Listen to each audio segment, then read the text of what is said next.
Bismillahirrahmanirrahim. Assalamualaikum warahmatullahi wabarakatuh.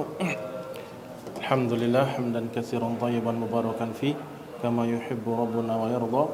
Asyhadu an la ilaha illallah wahdahu la syarikalah wa asyhadu anna Muhammadan abduhu wa rasuluhu ma ba'du. Alhamdulillah. Kaum muslimin wa muslimat dimuliakan Allah Subhanahu wa taala, marilah kita panjatkan rasa syukur kita kepada Allah Subhanahu wa taala, yang mana Allah Subhanahu wa taala masih memperkenankan kepada kita semua untuk bertemu kembali bertatap muka dalam rangka mempelajari sunnah-sunnah Nabi sallallahu alaihi wasallam, dan ini adalah pertemuan yang ke-14. Salawat serta salam semoga Allah Subhanahu wa taala mencurahkan kepada baginda Nabi kita tercinta Nabi Muhammad sallallahu alaihi wasallam, yang kita berharap pada Allah Subhanahu wa taala agar Allah Subhanahu wa taala mengizinkan kepada kita semua untuk diberikan syafaat oleh Nabi sallallahu alaihi wasallam. Amin ya rabbal alamin. Alhamdulillah, langsung saja.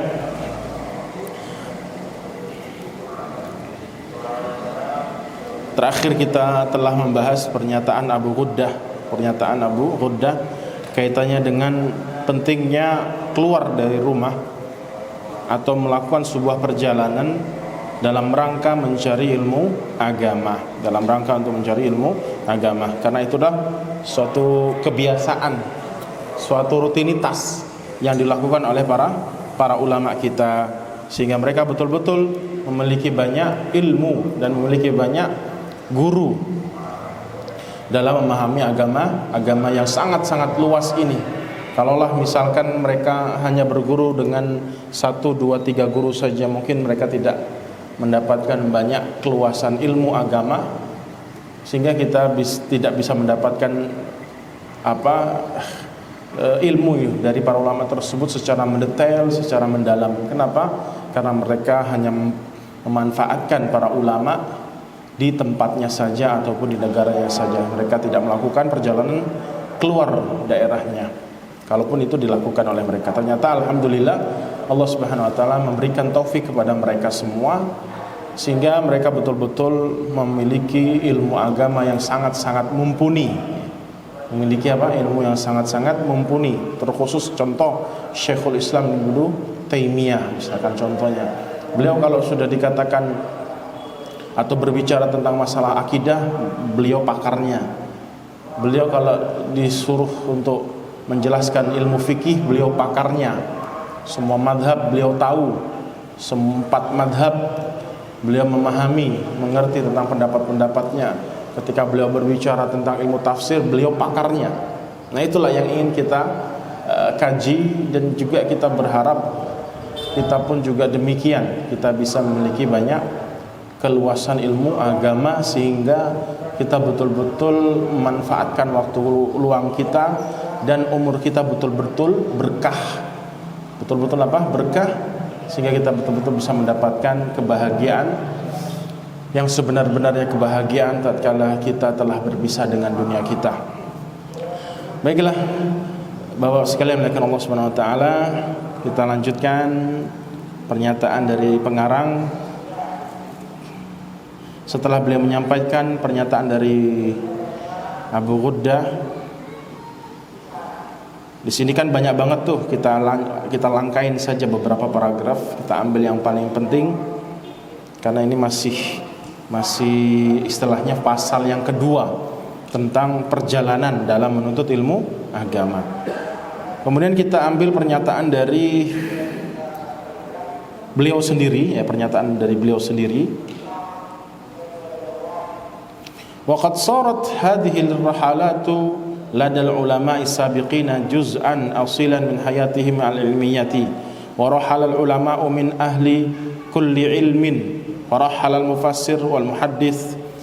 Dan jadilah perjalanan adat atau sebuah kebiasaan para ulama keluar dari rumah, keluar dari kampung, keluar dari negara dan dari negaranya, dari tempat dia tinggal, untuk mencari ilmu dan bertemu banyak para ulama di luar kotanya, di luar negaranya.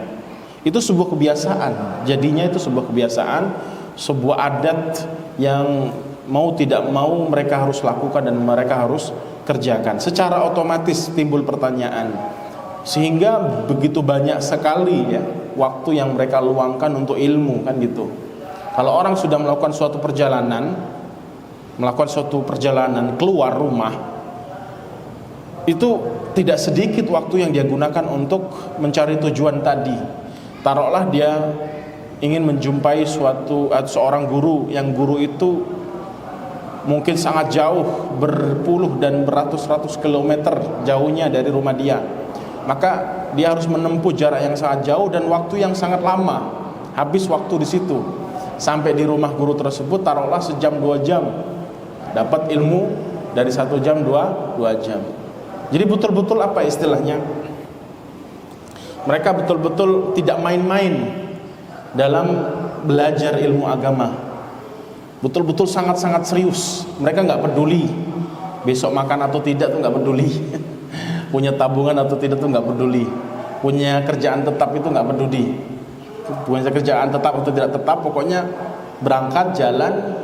Yang sering saya sampaikan, sebagaimana yang diriwayatkan oleh Imam Ahmad dalam musnadnya, kisah Abu Hurairah, sahabat Nabi ya, kisah Abu Hurairah radhiyallahu taala anhu, sahabat Nabi sallallahu alaihi wasallam, salah satu sahabat yang sering berjumpa dengan Nabi sallallahu alaihi wasallam, yang selalu sering ngikuti perjalanan Nabi sallallahu alaihi wasallam dalam berdakwah di kota Madinah. Kata beliau sendiri, beliau bilang, kana nasu yatasawwaquna fil aswaq wa yazra'una min fi bustanihim wa mazari'ihim. Kebanyakan para sahabat dahulu ada yang di kebun, ya, ada yang di kebun, menanam, ada juga yang di pasar melakukan perdagangan, kerjalah itu, cari duit, cari makan lah, cari nafkah. Tapi aku dan sebagian kecil dari para sahabat yang selalu bertemu dan menjumpai Nabi SAW, dan sangat dimaklumi sekali semua pernyataan Nabi, semua tingkah laku Nabi itu kan hidayah, itu kan ilmu, betul? Kalau misal tidak ada sahabat yang ngikutin Nabi SAW tersebut, pasti banyak kehilangan ilmu kita.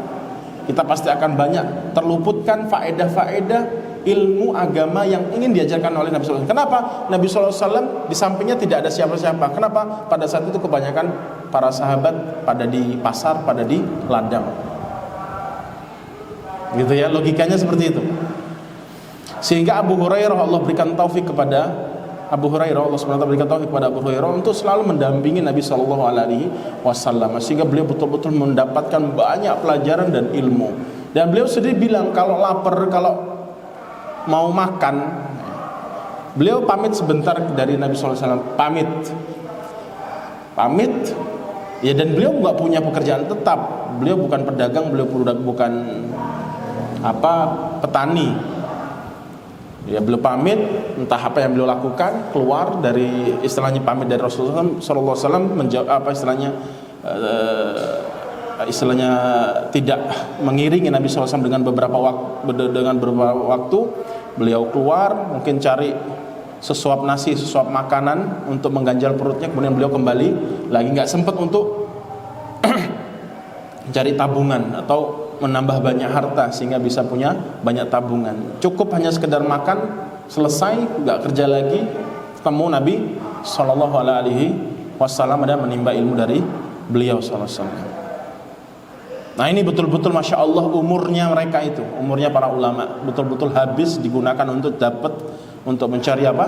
Akhirat. Berbeda kebanyakan kaum muslimin di zaman ini. Kita lihat sepertinya waktu untuk beribadah, waktu untuk belajar itu terbalik malah dengan apa yang dilakukan oleh para ulama kita. Jadi sampingan. Waktu untuk mencari ilmu agama, waktu untuk beribadah itu seperti sampingan saja. Tujuan akhir atau tujuan utamanya secara mayoritas waktu yang dia gunakan untuk kerja. Sehingga wajar Allah Subhanahu wa taala kadang-kadang banyak memberikan kita adab, ya, siksaan, Allah turunkan murkanya, Allah ambil keberkahan dari kehidupan kita dan seterusnya. Itu karena sebab apa? Karena sebab itu tadi, mungkin kita terlalu tidak peduli dengan urusan agama kita. Jadi jangan salahkan Allah ketika Anda mendapatkan banyak musibah, kesusahan, kesulitan, kesukaran dalam menjalani kehidupan. Jangan tiba-tiba suudzon menyalahkan Allah Subhanahu wa taala. Salahkanlah diri Anda terlebih dahulu. Wa ma asabaka min hasanatin faminallah, kata Allah. Semua yang baik-baik yang kalian nikmati dari kenikmatan, dari kebaikan-kebaikan itu dari Allah. Wa ma asabaka min sayyi'atin famin nafsik. Kalau engkau tertimpa keburukan, musibah, sesuatu yang tidak enak, kesedihan, ketahuilah itu berasal dari dirimu sendiri. Wa ma rabbuka bidzalamil lil abid. Dan Allah Tuhanmu, Allah Subhanahu wa taala, tidak sedikit pun mendolimi hamba-hambanya. Walakin yadhlimun, akan tetapi mereka lah yang mendolimi mereka sendiri. Sehingga seperti itu ya Bapak sekalian melakukan Allah Subhanahu wa taala. Begitu berkahnya ilmu para ulama dan waktunya para ulama dan kehidupan mereka di dunia ini, karena mereka betul-betul mengedepankan akhirat daripada dunia mereka. Kata beliau di sini, setiap ulama yang berprofesi dalam permasalahan tafsir, dalam permasalahan ilmu hadis, dalam permasalahan ilmu fikih, dalam permasalahan ilmu usul, dalam permasalahan ilmu bahasa Arab, ilmu nahwu, adab, sejarah, orang-orang yang zuhud, orang-orang yang ahli ibadah, pemuda, yang tua, yang dewasa, yang kecil, bahkan yang kecil-kecil, anak-anak kecil, al-walid, anak-anak kecil yang kurang dari 4 tahun, kata beliau di sini, kurang dari 4 tahun. Wal walidu rahalu wa rahalu ma'ahum al walidul ladzi duna 4 sinin aw ma fawqaha. Justru ada anak-anak kecil yang kurang dari 4 tahun, kurang dari 4 tahun. 4 tahun itu belum TK ya, belum masuk TK. 4 tahun ya, 5 tahun kan baru TK itu. Kalau anak-anak umur 4 tahun atau 5 tahun, kira-kira ngapain lah gaweannya di rumah? Main, tidak, apalagi sekarang Masya Allah gitu. Main dan seterusnya. Justru zaman dahulu, Allahu Akbar, anak-anak kecil umur kurang dari 4 tahun itu sudah diajak bapaknya. Di sini disebutkan, jadi gandengin anaknya, ikut sama bapaknya, nemuin guru ini, belajar fikih, ayo duduk, belajar Al-Quran, duduk. Diajak oleh bapaknya, si anaknya ini umur 4 tahun kurang ini. Masya Allah. Kama tarahu fi tarajimi katsirin minal ulama'il kibar wa minhum Imam Abu Sa'ad As-Sam'ani. Salah satunya Imam Abu Sa'ad As-Sam'ani. Ya, beliau adalah ulama, salah satu yang disebutkan dalam tarjamah kebanyakan para ulama yang mumpuni, yang dalam memahami agama ini, yaitu Abu Sa'ad As-Sam'ani, yang mana beliau itu dari kecil belajar ilmu agama. Jadi betul-betul berkah ilmu mereka mulai dari awal ya. Dari awal, bahkan dia belum balik gitu. Belum dibebani syariat, sudah menggunakan waktu mereka untuk belajar dan belajar. Gitu ya. Kemudian berkata Al-Imam Syafi'i. Asy-Syafi'i. Jadi Al-Imam Syafi'i ini memiliki kitab khusus, diwan namanya, diwan atau bahasa syair ya, puisi, bahasa puisi, yang di dalamnya terdapat banyak banget nasihat terkhusus permasalahan motivasi belajar, motivasi dalam menuntut ilmu agama. Salah satunya adalah, kata beliau di dalam kitab Al-Jami' lil Khatib Al-Baghdadi, kata Al-Imam Syafi'i, la yasluhu, nih Masya Allah nih, anak dengernya aja Masya Allah betul-betul mengerikan. Bukan mengerikan negatif ya, positif ya.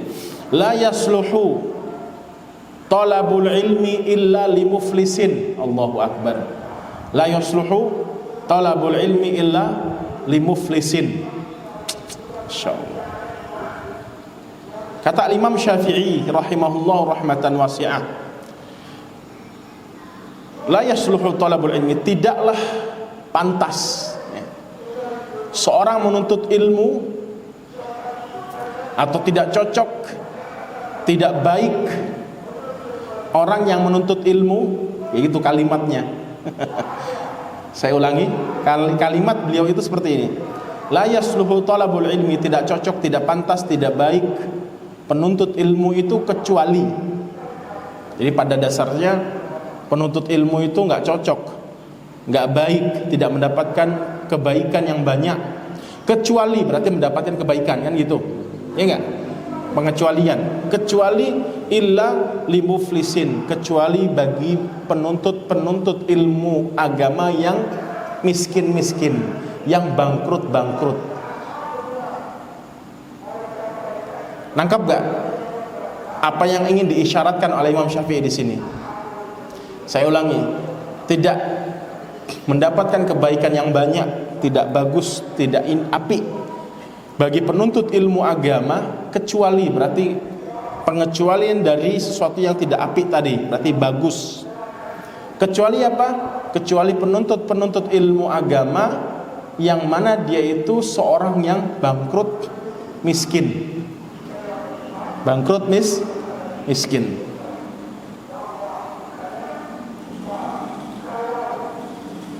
Paham?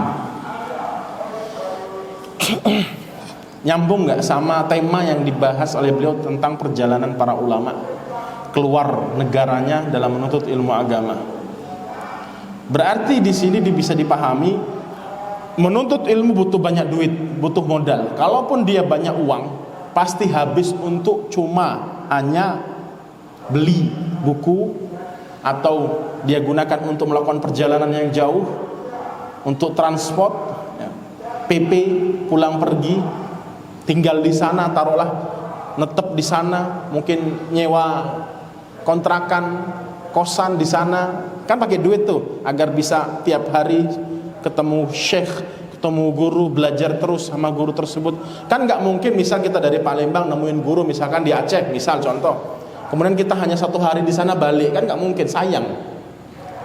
Habis waktu, tenaga, uang, pikiran, pas sampai di Aceh 1 kali duduk balik ke Palembang, kan sayang. Pasti kan tetap di sana, ngekos lah kalau berapa bulan sana netap belajar Al-Quran sama beliau, atau fikih, tafsir dan seterusnya. Taruhlah 1-2 tahun kemudian baru balik pun sebentar, nanti kesana lagi. Berarti kan itu butuh dana, butuh duit. Berarti siap-siaplah wahai penuntut ilmu yang betul-betul sejati, kayak gitu ibarat kata. Anda itu kalau dikatakan betul-betul mendapatkan keutamaan yang besar sebagai kedudukan Anda sebagai penuntut ilmu, maka siap-siaplah untuk bangkrut, untuk menghabiskan banyak harta Anda dalam rangka apa? Belajar agama ini.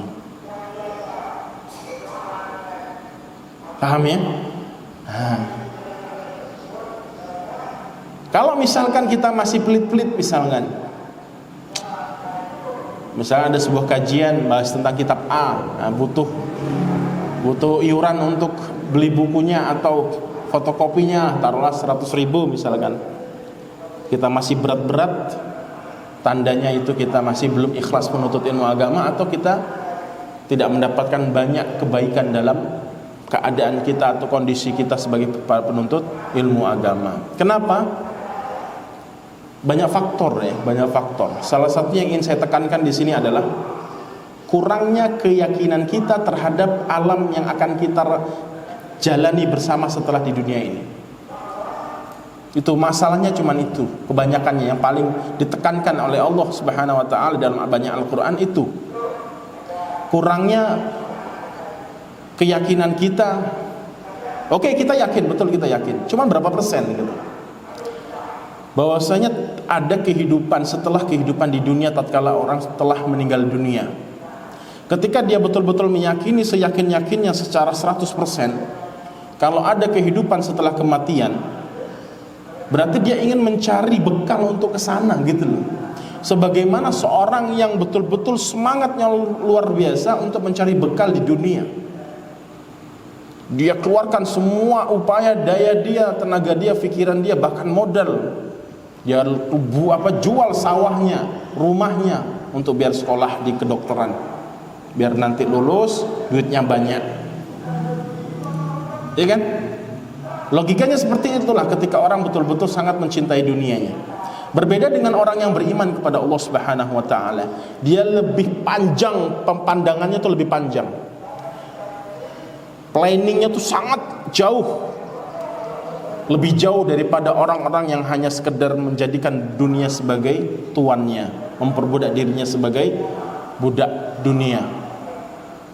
Nah, ketika dia betul-betul meyakini ternyata ada kehidupan yang abadi setelah kematian, dan adab yang sangat mengerikan, dan kenikmatan yang sangat melimpah ruah, maka dia akan mati-matian sebagaimana mati-matiannya orang yang ingin mendapatkan dunianya. Betul?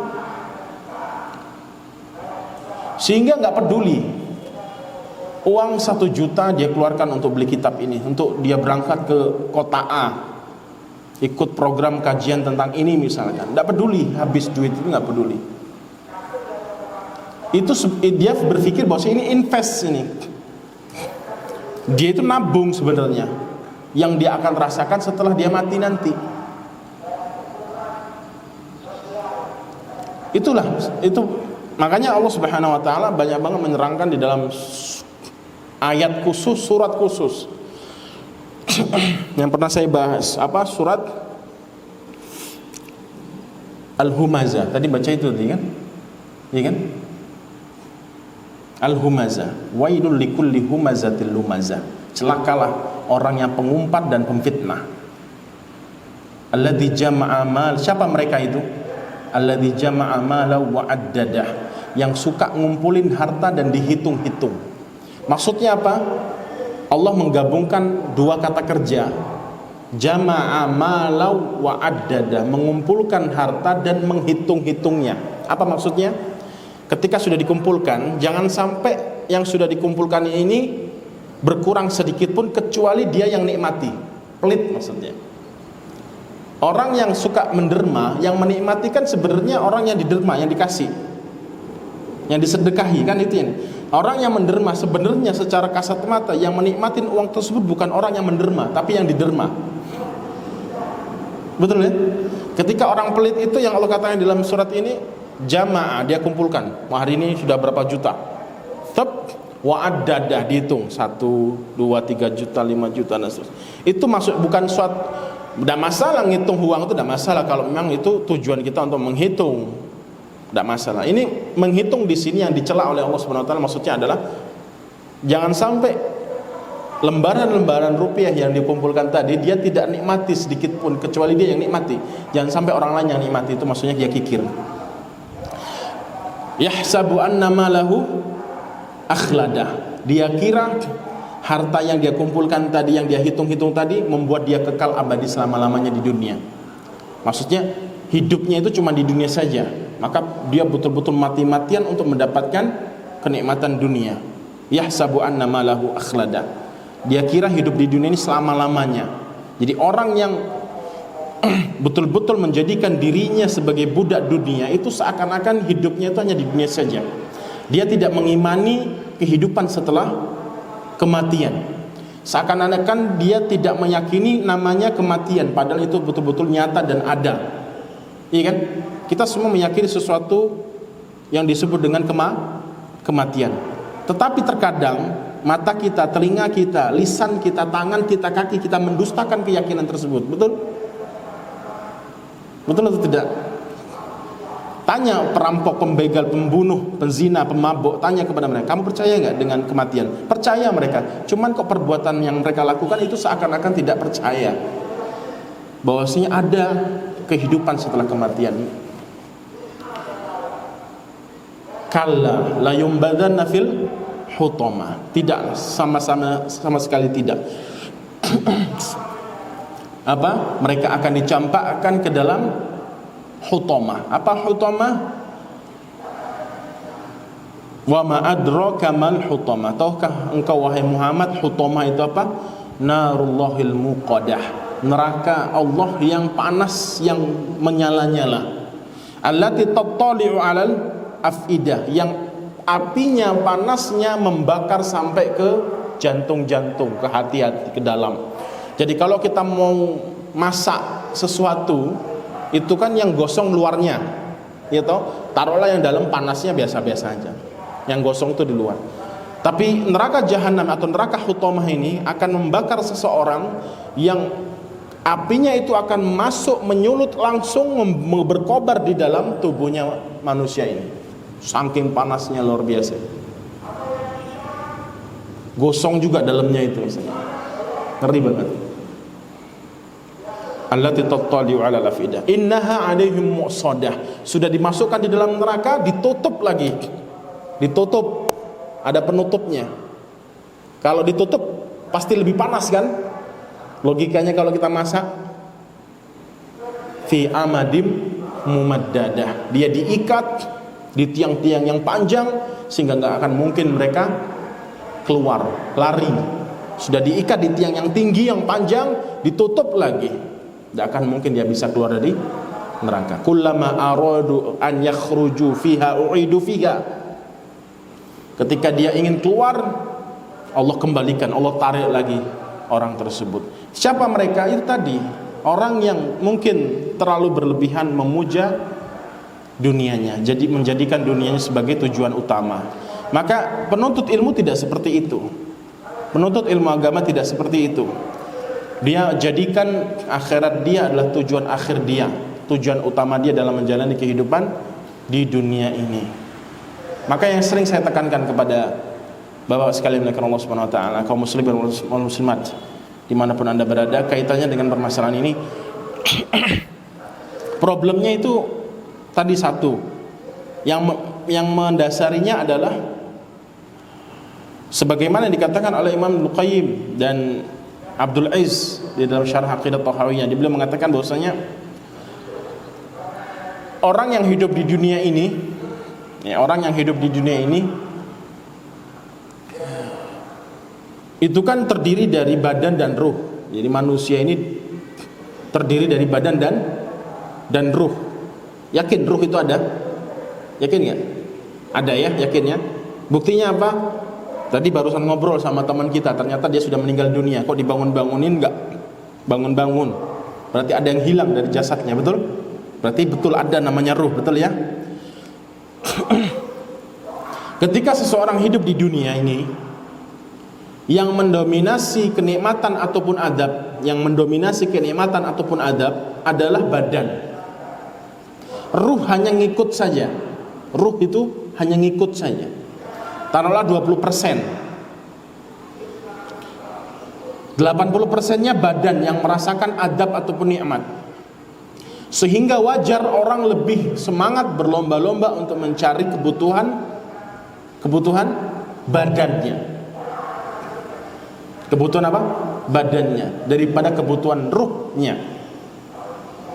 Kebutuhan contoh yang saya sering tekankan permasalahan ini.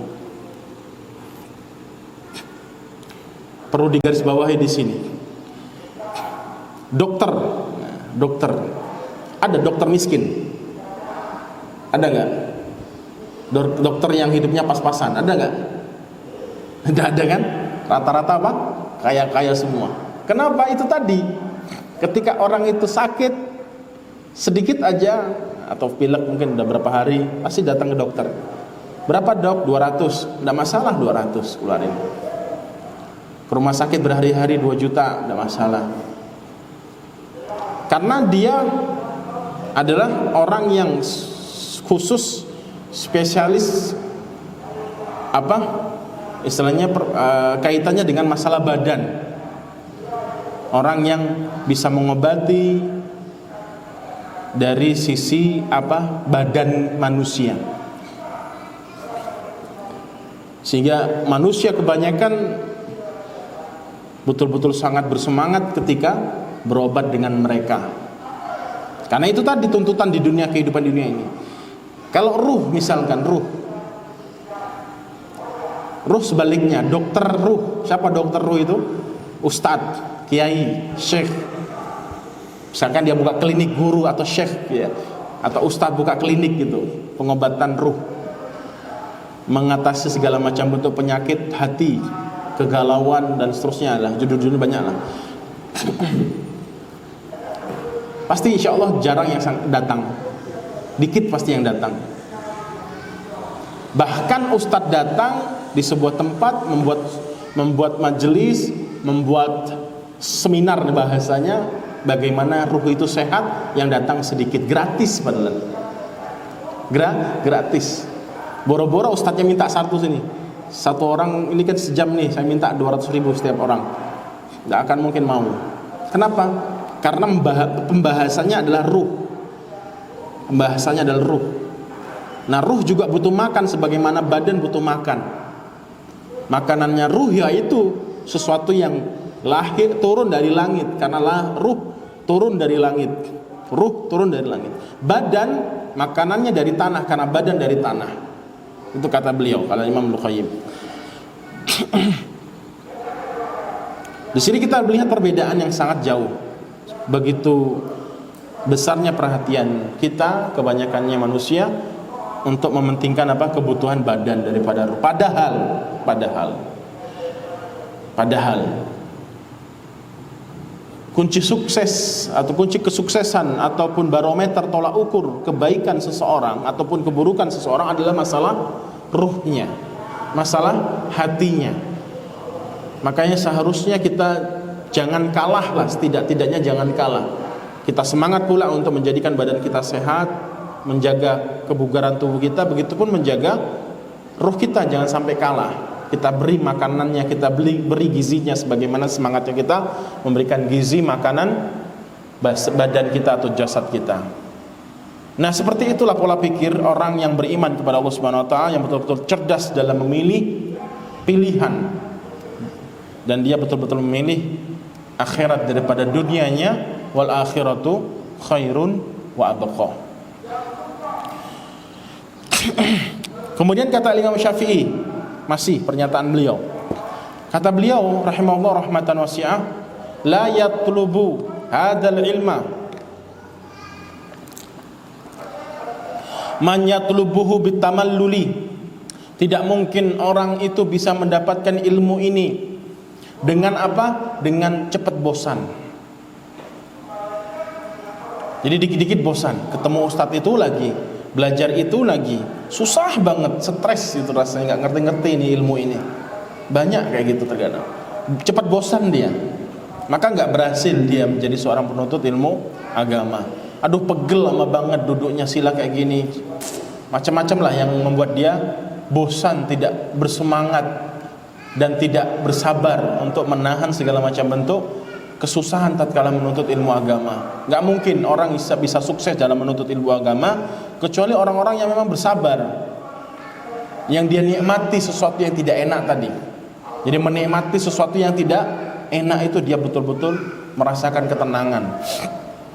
Ai bitabarrumi wa taqallubil azmi, yaitu orang-orang yang terkadang tidak memiliki prinsip pendirian, tidak memiliki prinsip atau pendirian. Awal-awal kenal Islam semangat, nanti 2 tahun kemudian lemes lagi, terus putus asa, sudah selesai. Apalagi masa pandemi ini. Sebelum awal-awal pandemi itu kan semua pengajian diliburkan, ya kan, semua majelis-majelis pengajian diliburkan. Banyak saya dengar orang-orang yang sudah nggak semangat lagi, sudah futur, akhirnya melepas atribut keislaman dia dan seterusnya. Itu tadi sebabnya apa? Karena mudahnya hati dia itu berbolak-balik. Makanya Allah Subhanahu wa taala katakan di dalam surat Al-Hajj, ayat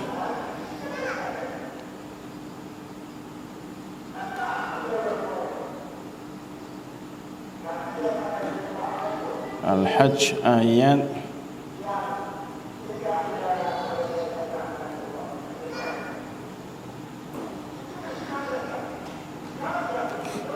ayat 11 sampai 12 atau 13 lah.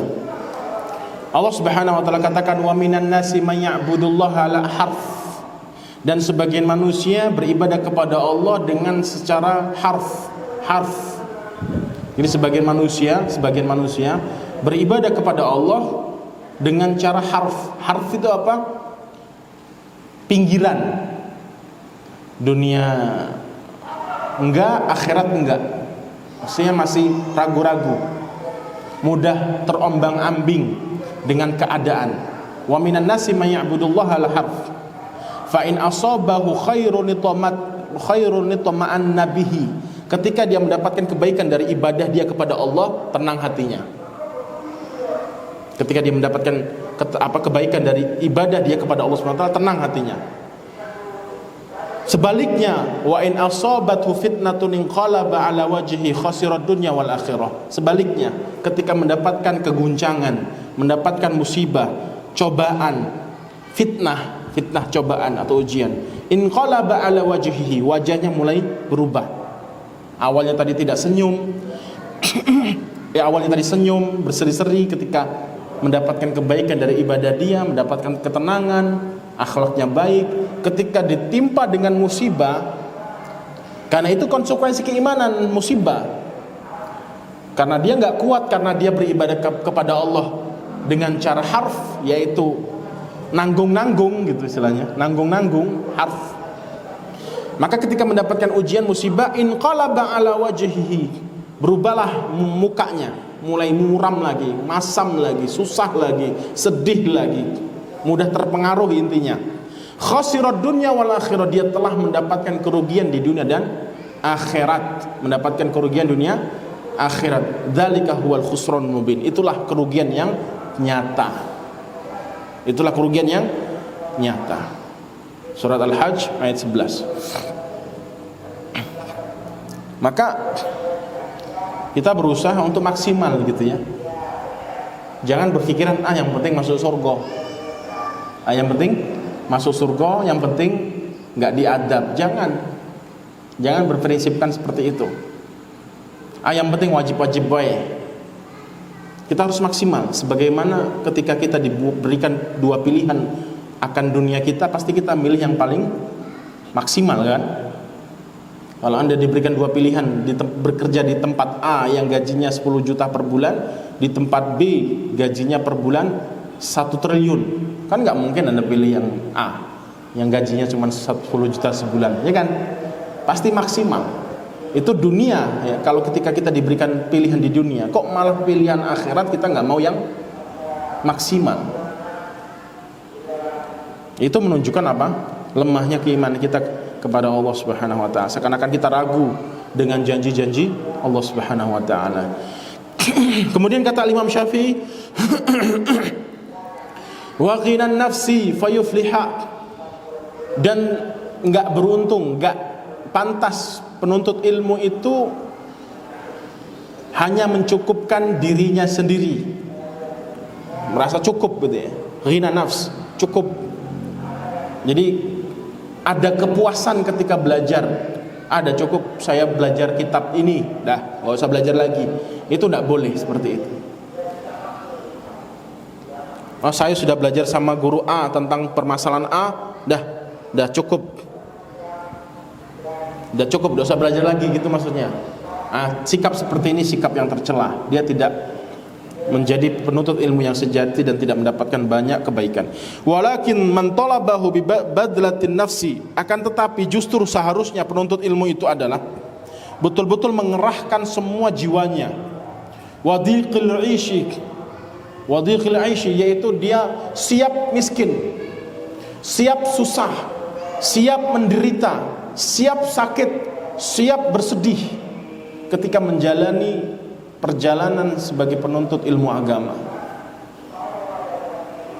Kita nggak pernah melihat cerita-cerita para ulama dalam menuntut ilmu agama itu enak-enak, itu jarang kita temui, kecuali abad-abad ini saja dimuliakan.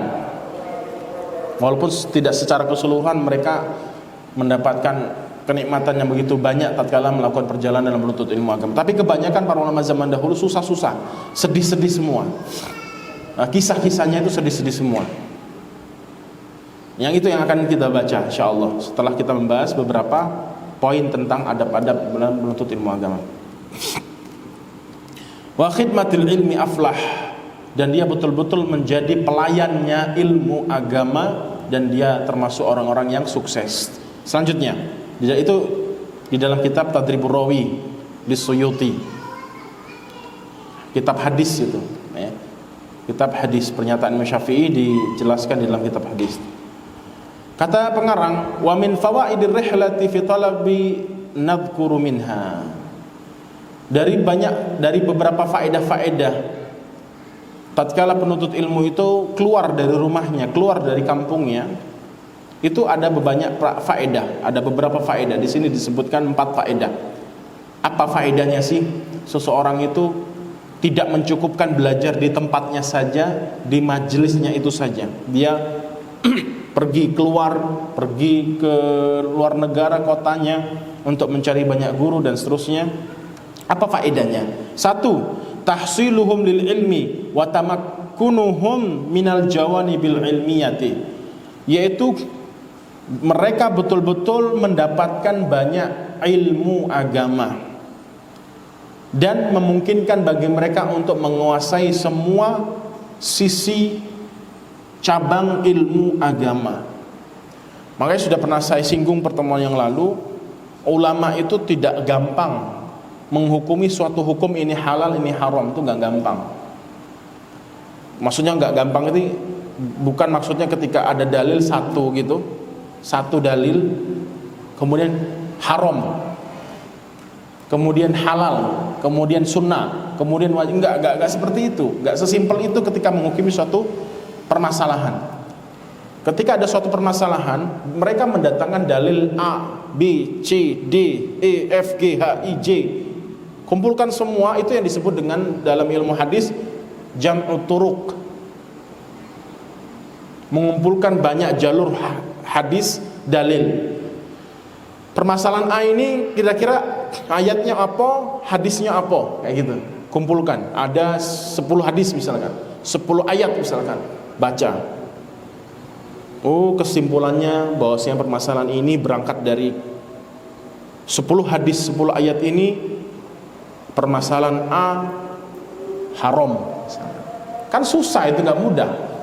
Dikumpulkan banyak literatur ataupun sanad ataupun dalil, tidak satu dalil langsung ditentukan, sehingga membuat mereka semangat untuk mencari banyak pengetahuan dengan cara keluar dari rumah-rumah mereka. Silakan adzan dulu.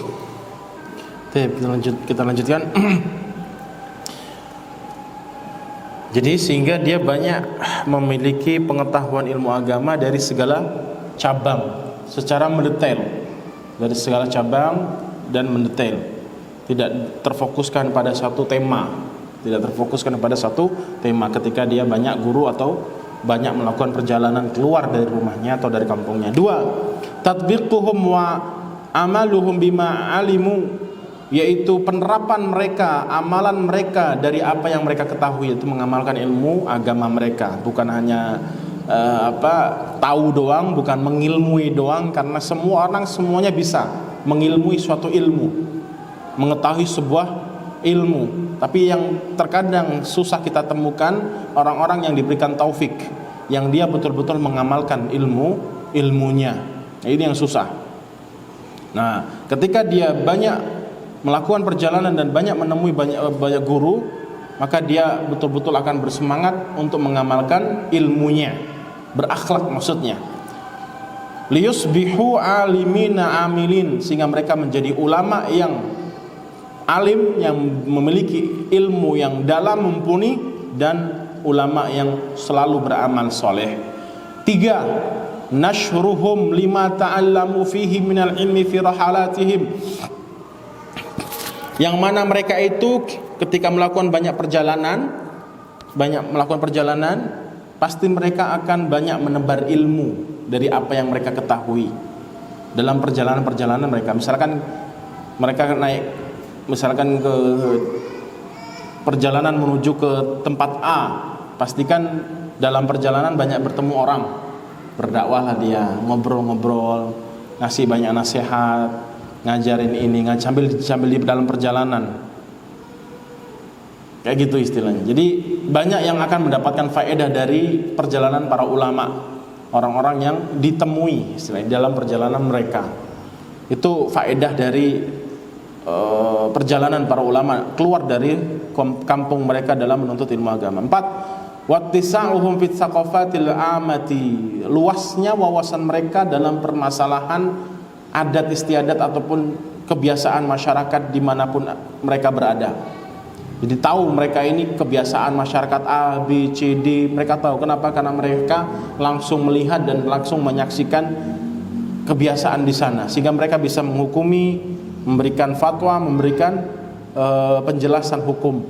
Wadzalika min khilali ihtikakihim bin nas, ketika mereka berkumpul-kumpul dengan banyak manusia, mereka tahu karakter-karakter A, B, C, D, problem-problem mereka, hukum-hukum yang bisa dijelaskan dari perbedaan-perbedaan permasalahan yang dirasakan oleh manusia, kebanyakan orang dalam perjalanan mereka, fi athna'i rahalatihim wa ma'rifati ma ladaihi min hukmin, sehingga mereka mengetahui hukum-hukum khusus tentang perkara ini, sehingga mereka mengerti wa amsalin, mengerti tentang peribahasa-peribahasa ataupun pernyataan-pernyataan mereka, wa masyabahu dzalika atau wa masyabaha dzalika, dan yang semisalnya. Jadi 4 itu intinya. Nomor 4 ini mereka memiliki pengetahuan yang luas, yang cerdas, tidak jumut, tidak kaku gitu loh. Tidak kaku. Jadi intinya dari ini sudah selesai ini ya, pasal ini sudah kita selesaikan kaitannya dengan perjalanan para ulama dalam menuntut ilmu agama. Intinya atau hikmahnya atau faedah yang bisa kita terapkan secara real untuk keadaan kita saat ini, yaitu apa contohnya? Bagaimana kita bisa menerapkan kaidah ini atau pasal kedua ini? Apakah kita perlu keluar dari Palembang? Ya kan? Menemui guru ini, guru itu, kan banyak tuh. Maka jawabannya adalah kembalikan kepada kemampuan kita masing-masing. Kalaupun kita sempat, bismillah, berangkat kemana gitu. Dan saya pun juga banyak teman-teman di kampus dulu, ada orang yang sudah, kalau muda wajar lah ya, Ustadz ya, yang muda wajar lah. Yang muda-muda itu pergi ke mana, belajar di sekolah kuliah ini, pondok itu, yang muda-muda wajar. Pernah suatu ketika saya temui satu kelas juga, ketika saya belajar di kampus STDI, ada Bapak Ali namanya, lupa saya, Abah panggilannya, orang Jawa Barat, udah tua, face-nya seperti Pak Catur, tapi lebih tua lagi. Tahu Sadikanya, masih inget ya? Kayak Abah namanya kan ya. Itu dari Jawa Barat, dia belajar ke kampus, udah tua banget. Kemudian dapat setahun atau 2 tahun kurang lah, sakit, pulang, qadarullah meninggal dunia akhirnya di rumah. Jadi sini ya bismillah ya, sesuai kemampuan kita. Jangan menjadikan apa istilahnya, karena kita sudah tua kemudian kita jadikan alasan untuk tidak belajar lagi. Justru semakin semangat ketika kita semakin tua, kita semakin ingat dengan akhirat kita, sehingga kita semakin sempit istilahnya ya waktu kita di dunia ini. Maka kita semakin maksimal untuk mempergunakan semaksimal mungkin waktu yang sedikit tadi untuk memperbanyak bekal kita menghadap Allah Subhanahu wa ta'ala.